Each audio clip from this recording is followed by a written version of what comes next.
Heureusement que je ne suis pas passé après Pierre. Alors c'était intéressant que Manu tout à l'heure explique l'histoire du chemin étroit et de chemin large, parce que c'était de ça dont j'avais parlé au mois d'août, si vous vous souvenez bien. Alors je ne vous refais pas toute la prédication du mois d'août, hein. Vous pouvez l'écouter sur le site internet de l'Église. Mais voilà, j'avais parlé de Jésus comme étant le chemin, et j'avais utilisé longtemps l'image du GPS, dont il faut suivre les instructions. Il faut avoir une destination aussi, parce que si vous lancez le GPS comme ça sans avoir de destination, il ne vous aide pas beaucoup. J'avais dit qu'on pouvait suivre ou pas les instructions. D'ailleurs, le GPS peut vous dire tourner à gauche, vous pouvez tourner à droite. Enfin, voilà. Et on avait fait l'image du chemin qu'on suit avec le Seigneur, des consignes qu'il nous donne et de si on écoute ou pas. On avait parlé qu'il y avait des guides sur le chemin, qu'il y avait Dieu, le Saint-Esprit, la parole, les autres. Et on a terminé avec l'idée que Jésus est le chemin et pas une voie romaine ou une autoroute. C'est un chemin étroit. Et il y a des virages, il y a des choses des fois un peu compliquées, des montées, des descentes, alors que sur l'autoroute, c'est tout droit, il suffit de suivre, c'est le chemin large et facile. Donc j'avais dit qu'on pouvait, en terminant, qu'on trouvait des tas d'exemples de chemins dans la Bible, et en fait, quelque part, on pourrait presque tout considérer comme des chemins. C'est-à-dire que chaque histoire qui est racontée dans la Bible, c'est en quelque sorte le chemin de quelqu'un. Et donc, si je veux continuer sur le chemin, je peux vous faire toute la Bible comme ça, sur la même thématique. Alors, je vais pas le faire à ce point-là, mais je voulais quand même prendre au moins un exemple de deux chemins, en fait, qui se croisent. Et alors, ce qui est intéressant, ce qui est pratique pour la prédication, c'est que le premier chemin, c'est quelqu'un qui connaît le Seigneur, qui l'écoute et qui va suivre les instructions du GPS divin pour aller là où Dieu lui demande. Et l'autre chemin, c'est quelqu'un qui ne le connaît pas, mais qui du coup va croiser le chemin du premier. Et ça fait des chemins qui se bousculent un peu, et à la fin, les deux chemins se reséparent encore une fois. Et donc voilà, ces histoires de chemin, on les lit dans Actes chapitre 8.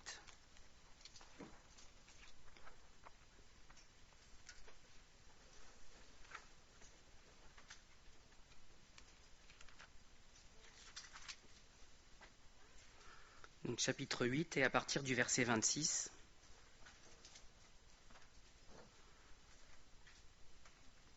C'est vrai que j'aurais pu vous parler de Noël, de Pâques, mais vu que c'était un baptême, c'était plus intéressant de prendre l'histoire d'un baptême.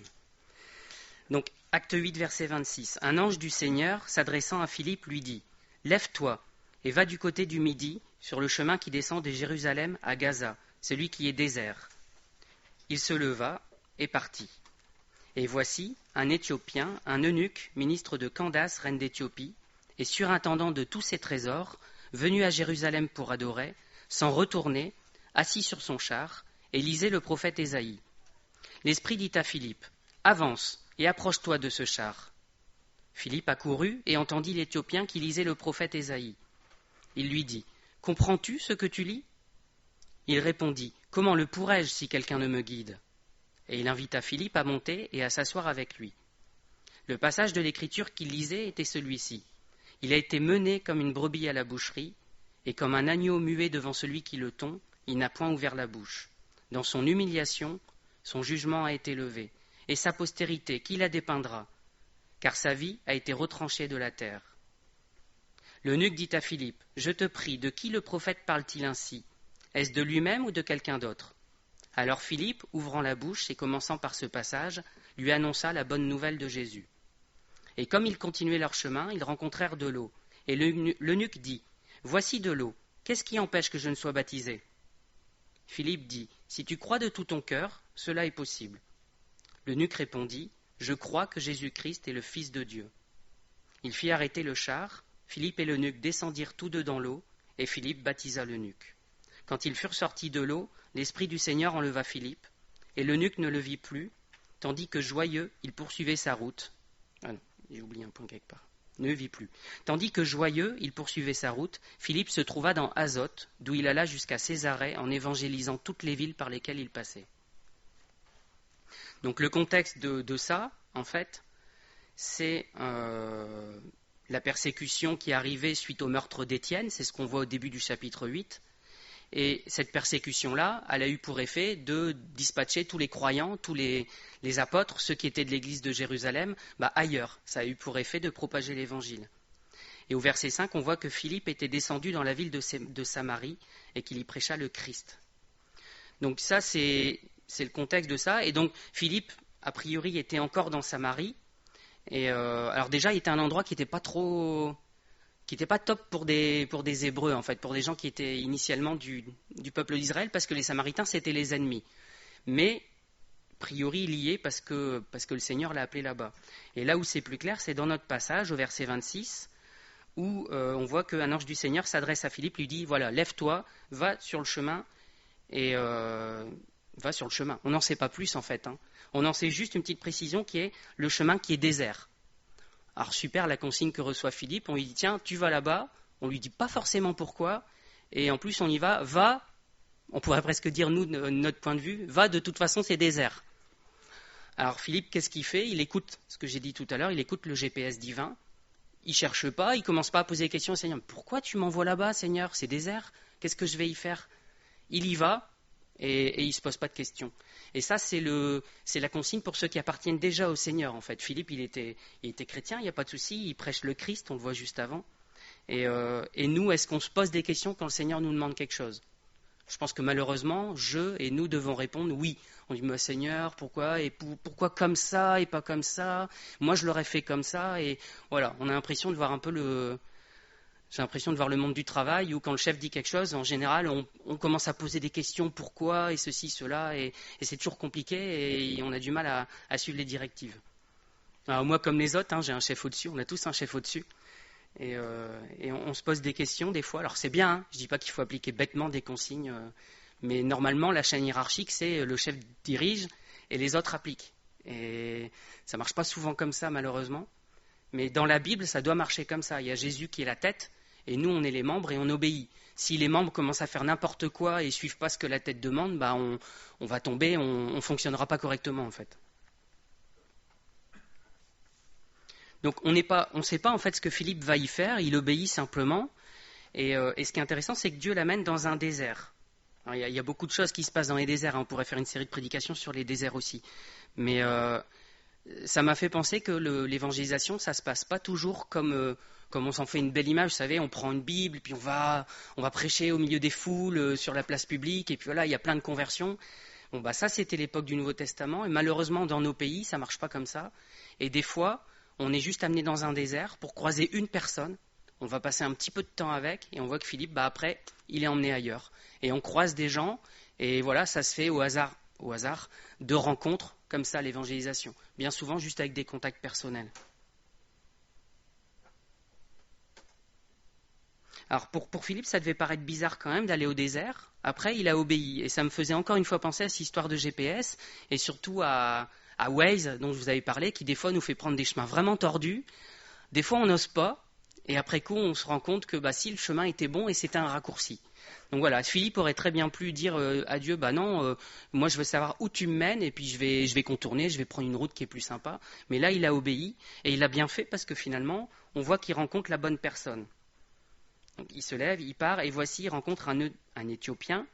Alors, là aussi, d'un point de vue très, très français, il rencontre un étranger. Il rencontre quelqu'un qui, a priori, qui a du pouvoir, ministre de Candace, surintendant de tous ses trésors. Il doit être riche quand même. Et en plus, il est religieux, parce qu'il va à Jérusalem pour adorer, ou il revient de Jérusalem. Et donc, je me suis dit, mais si nous, on devait choisir les gens à évangéliser, est-ce qu'on choisirait ces gens-là?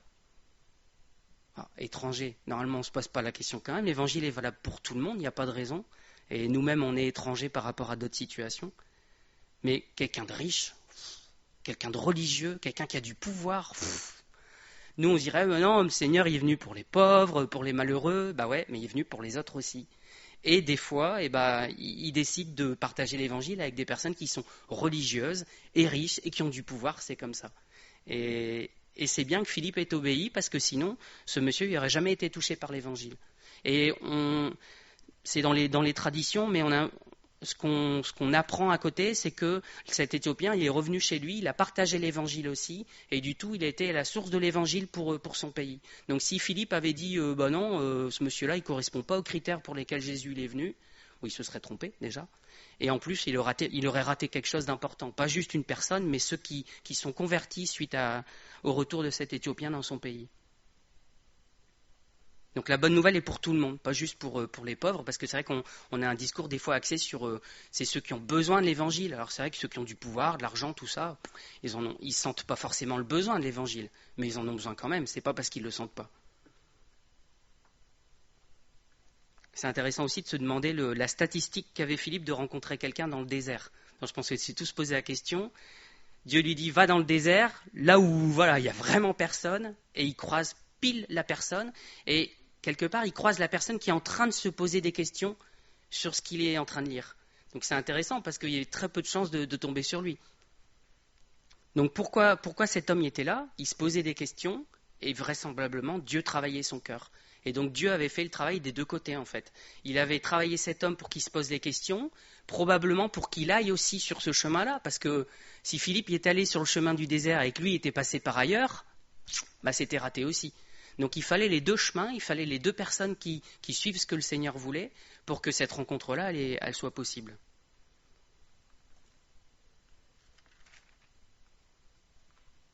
L'Esprit dit à Philippe, avance et approche-toi de ce char, au verset 29. Et Philippe accourt et il entend l'Éthiopien qui lit le prophète Ésaïe. Alors je me suis dit, pourquoi est-ce que l'Esprit dit ça à Philippe? On dit Philippe, c'est un évangéliste. Dieu lui dit, va dans le désert. Alors c'est vrai qu'il ne lui dit pas pourquoi, mais il doit se douter un petit peu. Quelque part, on pourrait presque dire, c'est son boulot. Il va à Samarie, il évangélise, Dieu lui dit, va dans le désert. Il dit, je vais évangéliser, je ne sais pas qui, mais je vais évangéliser. Et je crois que quelque part, des fois, le Seigneur, il nous donne la consigne clairement pour qu'on puisse obéir clairement et que si on désobéit, c'est clair aussi en fait.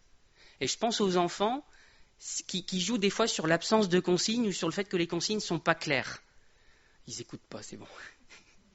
Mais voilà, ah mais tu l'avais pas dit comme ça, mais ah c'était pas très clair et du coup on peut pas forcément sanctionner très clairement non plus des fois parce que on n'a pas donné la consigne clairement. Et c'est pas que le Seigneur il veut nous sanctionner, il met les choses pour nous sanctionner. C'est juste qu'il veut que la consigne soit claire, qu'on se trompe pas et que quelque part quand notre désobéissance elle est là, ça soit aussi clair que ça. C'est clair pour lui, mais c'est clair pour nous. On a reçu une consigne claire. Si on fait autre chose, nous on sait qu'on désobéit. Je pense aussi à des fois avec des incompréhensions qu'on peut avoir. Dans un couple, il y a des choses qu'on ne se dit pas, parce qu'on pense que c'est normal en fait. Et Maïs, je sais pas, va laisser un objet en bas de l'escalier ou quelque chose sur le plan de travail à côté de la vaisselle. Et elle va se dire, celui qui va passer, il va le monter. Et puis si c'est à côté de la vaisselle, celui qui est là, qui fait la vaisselle, il va le nettoyer. C'est pas toujours la même logique dans nos têtes, alors malheureusement pour elle. Mais le truc, il est en bas, je dis, soit elle avait trop de trucs et puis elle l'a laissé là, donc ça va repartir ailleurs. Et puis je sais pas si c'est au premier ou au deuxième, donc je vais le laisser là, elle me dira après tout. Et quand c'est à côté de la vaisselle, peut-être qu'elle veut pas que je le mouille parce que c'est pour le laisser sécher. Enfin, il peut y avoir plein de possibilités. Alors, j'utilise un tout petit peu de mauvaise foi là, mais il y a vraiment des fois des incompréhensions et il se dit, enfin, c'était évident. Non, parce qu'on n'est pas toujours câblé pareil, on n'a pas les mêmes logiques. Et donc, quelque part, le Seigneur, faut que j'arrête de dire quelque part aussi, le Seigneur, quand il nous donne une consigne claire, ça permet de s'assurer qu'il n'y ait pas d'erreur non plus de ce point de vue-là. Parce qu'on n'est pas toujours câblé pareil que lui. Lui, il pense à quelque chose, ça lui paraît évident, mais nous, dans notre tête, c'est pas si évident que ça. Donc je pense que ça aide quand il y a des consignes claires comme ça. Alors Philippe monte dans le... On ne sait pas sur quoi, d'ailleurs, sur son char. Il monte sur le char de l'Éthiopien et il dit, est-ce que tu comprends ce que tu lis? Donc il lui pose une question. Il a la phrase d'accroche en fait. Et ça, c'est des fois ce qui nous manque aussi. On peut prier que le Seigneur nous dirige parce qu'on voit des fois la situation. On en est où on est dans le désert, on voit la personne passer, avoir besoin. Et on ne sait pas comment aborder les choses, on ne sait pas comment démarrer les conversations. Et c'est dommage parce que des fois, on rate des occasions comme ça. Parce que là, ce moment-là, il est court en fait. Ils vont passer, on ne sait pas, c'est pas écrit combien de temps, mais ils vont pas passer très très longtemps à discuter ensemble. Si Philippe ne trouve pas le moyen d'accrocher le nuque et de discuter du vrai sujet du jour, il peut passer et dire bonjour, qu'est-ce que vous faites dans ce désert, et puis parler d'autre chose, et à la fin c'était sympa, on a bien discuté, et ils se séparent et là c'est raté. Donc là il a la phrase pour lui demander qu'est-ce que tu comprends ce que tu lis, et il sait où ils vont en arriver, je pense, parce que il a entendu un peu ce qui se disait, ce que l'Éthiopien lisait. Alors il devait lire à haute voix, Et du coup, l'Éthiopien, sa réponse, elle est évidente. Il dit, non, je comprends rien, il n'y a personne pour m'expliquer, regarde ce que je suis en train de lire, c'est ça. Et finalement, ce passage-là, c'est presque ce qu'il pouvait trouver on va dire, de mieux pour partager l'Évangile. Parce qu'il est dans... L'Éthiopien, à l'époque, il n'a pas le Nouveau Testament, c'est pas encore imprimé, c'est pas encore écrit à cette époque-là. Mais il a l'Ancien Testament. Et dans l'Ancien Testament, Ésaïe 53, puisque c'est ça qu'il cite, c'est vraiment un des passages les plus clairs sur Jésus qui est amené à la boucherie comme un agneau, qui est amené comme un sacrifice, en fait, pour les péchés de tout le monde. Donc le message, il est parfaitement clair. On a le temps, on peut le lire. Donc dans Ésaïe 53, alors ça commence avant, en fait. La découpe, elle n'est pas toujours idéale dans notre texte à nous.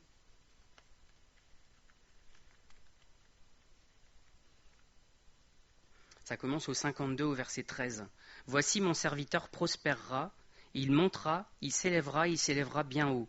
De même qu'il a été pour plusieurs un sujet d'effroi, tant son visage était défiguré, tant son aspect différait de celui des fils de l'homme. De même, il sera pour beaucoup de peuples un sujet de joie. Devant lui, des rois fermeront la bouche, car ils verront ce qui ne leur avait point été raconté. Ils apprendront ce qu'ils n'avaient point entendu. » Alors je fais juste un petit aparté. Mais dit sera pour beaucoup de peuples un sujet de joie. À d'autres endroits, on voit pour tous les peuples. C'est pour ça que tout à l'heure, on ne peut pas dire Jésus il est venu juste pour Israël, sinon nous on était à côté. Il n'est pas venu que pour les Français, on n'est pas mentionné dans la Bible non plus.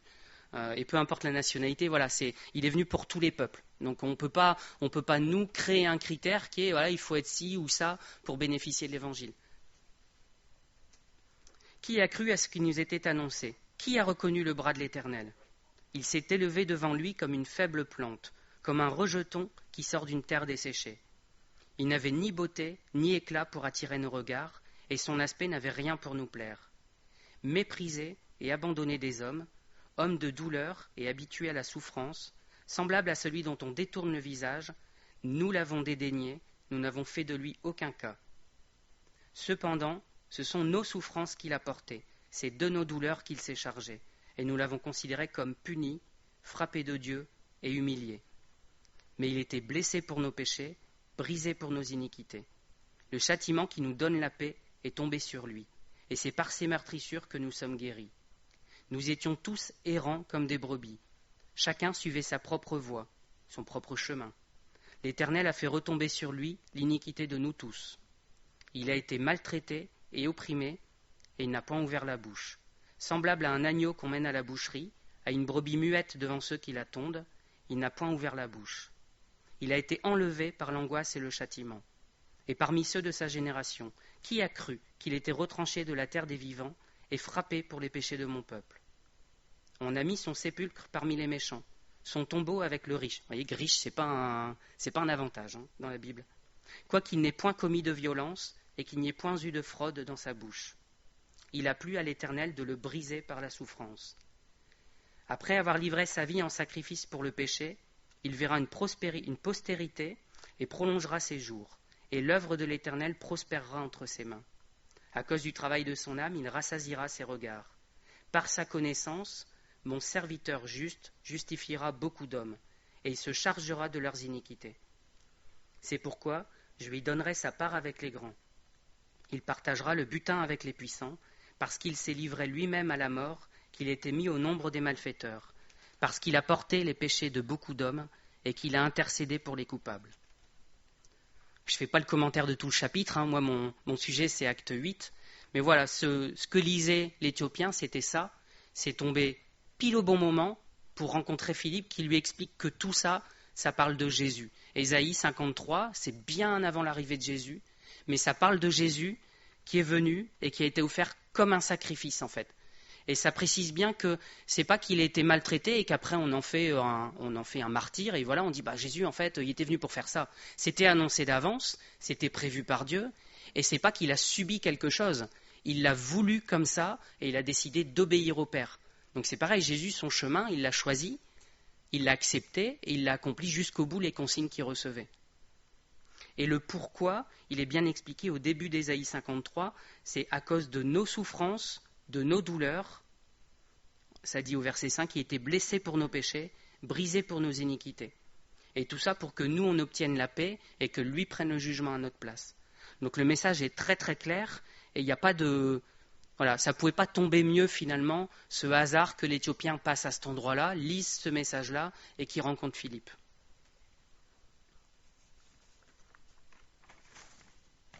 Alors la suite, on l'a lu tout à l'heure, hein. Je vous fais une version moderne, hein, un petit peu. Comme ils continuaient leur chemin, ils rencontrèrent de l'eau. Et l'eunuque dit, « Voici de l'eau. J'aimerais bien me faire baptiser d'ici quelques années et le faire ici en souvenir de notre rencontre. » Et Philippe lui répond, « Oui, il faut attendre d'être sûr et aussi que tu sois parfait avant de te faire baptiser. » C'est pas ça, hein. Vous voyez que dans la vraie version, je la lis quand même hein, pour corriger ce que je vous raconte. Ils continuaient leur chemin, ils rencontrèrent de l'eau et l'eunuque lui dit, « Voici de l'eau, qu'est-ce qui empêche que je sois baptisé ?» Et c'est sous-entendu maintenant, parce qu'après l'eau, elle n'y est plus. Philippe lui dit, « Si tu crois de tout ton cœur, cela est possible. » Alors l'eunuque répondit, « Je crois que Jésus-Christ est le Fils de Dieu. » Il se fait baptiser. C'est aussi simple que ça. Alors c'est vrai qu'on complique des fois les choses autour du baptême et je crois qu'on a tous ce raisonnement de dire, moi je vais me faire baptiser quand je serai assez proche du Seigneur, quand je serai parfait. Ça n'arrivera jamais. C'est dommage. Hein. On va s'en rapprocher normalement parce que le Seigneur nous travaille et nous change. Mais si on attend d'être parfait, ce ne sera jamais le cas. Le baptême, alors je simplifie, hein, mais c'est juste le signe public de ce qui s'est déjà passé dans notre cœur. On a reconnu qu'on était pécheur, on se repent, on dit voilà, je change de route, et publiquement, je me fais baptiser en signe de ça. Donc il y a toute une symbolique autour du baptême de passer sous l'eau, de mourir et de ressusciter avec Jésus. Mais le principe, il est aussi simple que ça. Et on a tendance des fois à compliquer. On pourrait dans des églises entendre faut que tu attendes de parler en langue pour te faire baptiser. Faut que tu attendes d'avoir fait ci ou d'avoir fait ça. Il n'y a pas de limite d'âge non plus. Hein. Alors là, l'Éthiopien, visiblement, vu sa position, il n'est pas tout jeune. Mais il n'y a pas de limite d'âge. Il n'y a aucune consigne, si ce n'est ce que lui dit Philippe. Si tu crois de tout ton cœur, cela est possible. C'est aussi facile que ça. Alors nous, il y a une petite contrainte qui était l'épidémie en cours, qui fait que les gens ont eu quand même quelques mois pour réfléchir.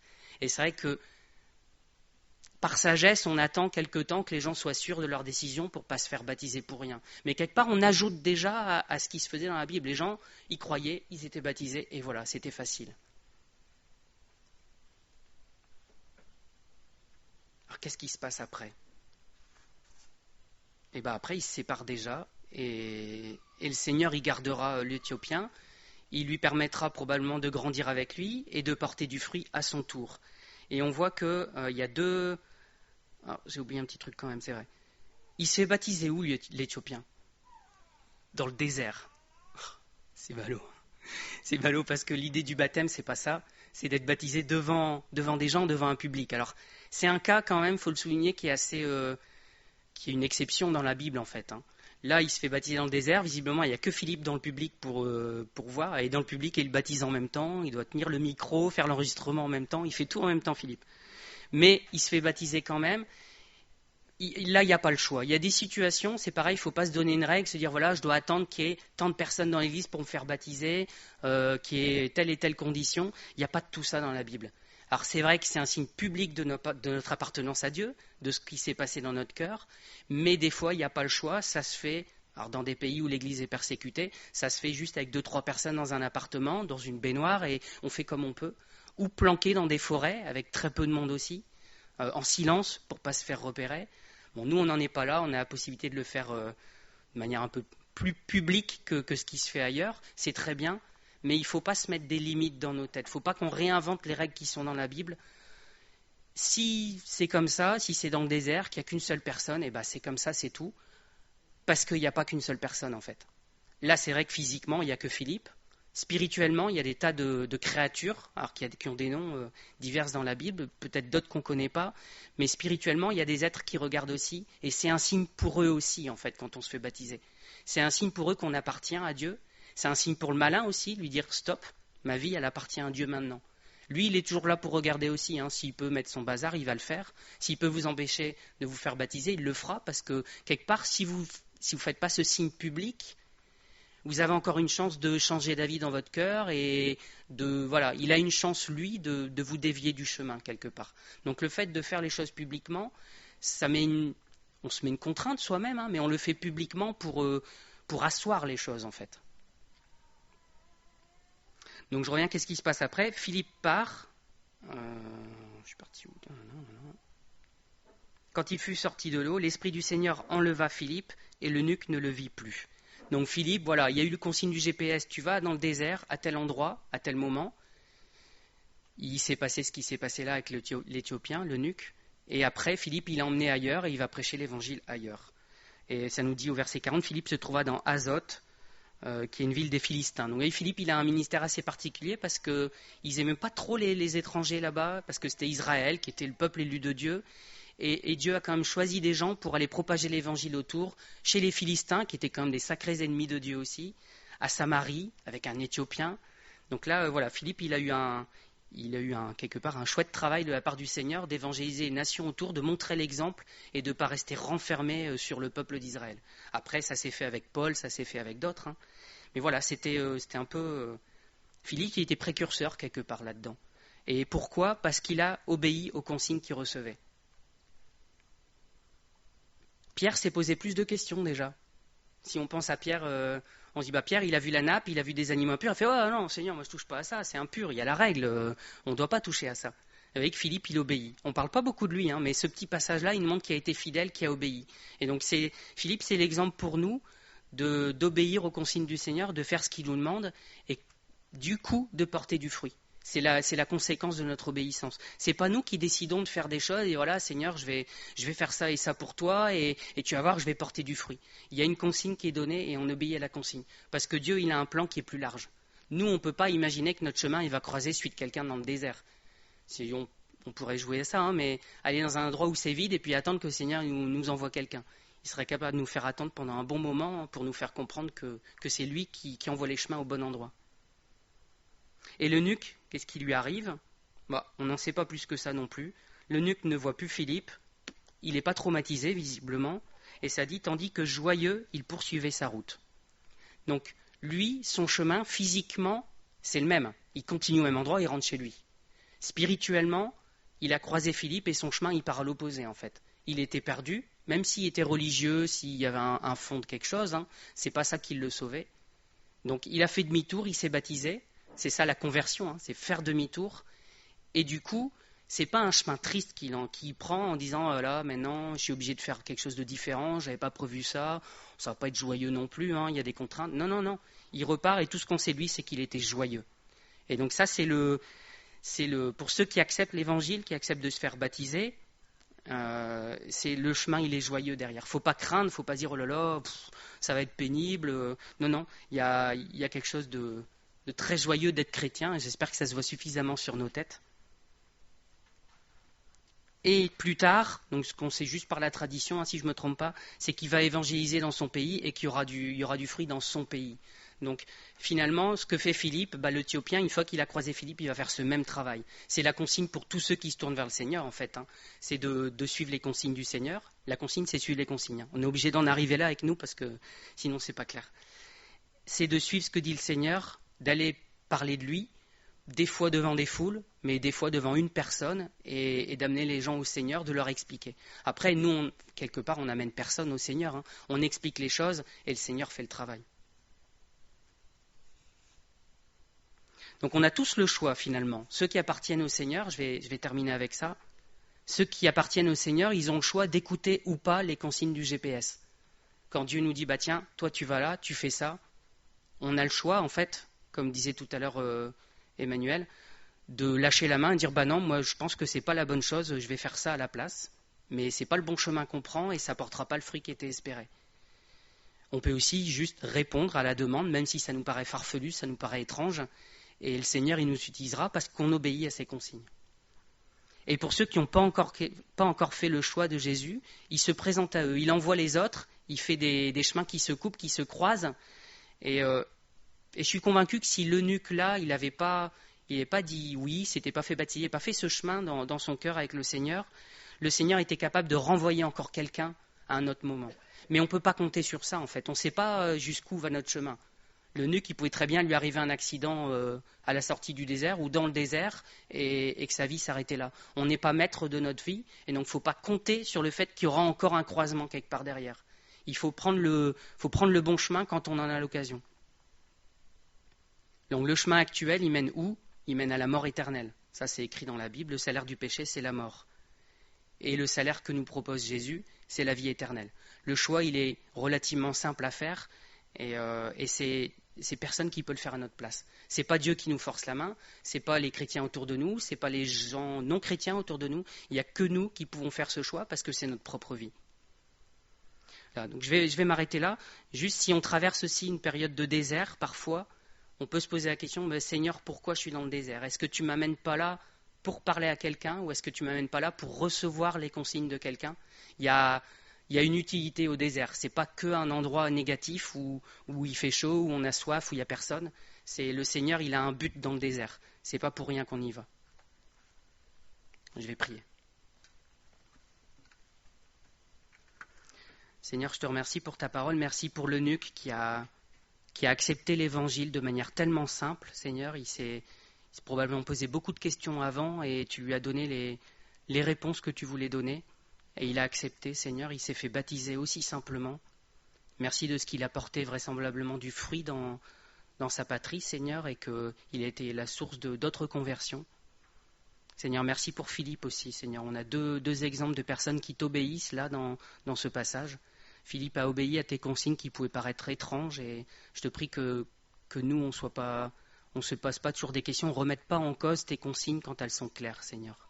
Aide-nous à t'obéir et à porter du fruit, c'est aussi le désir de notre cœur. Amen.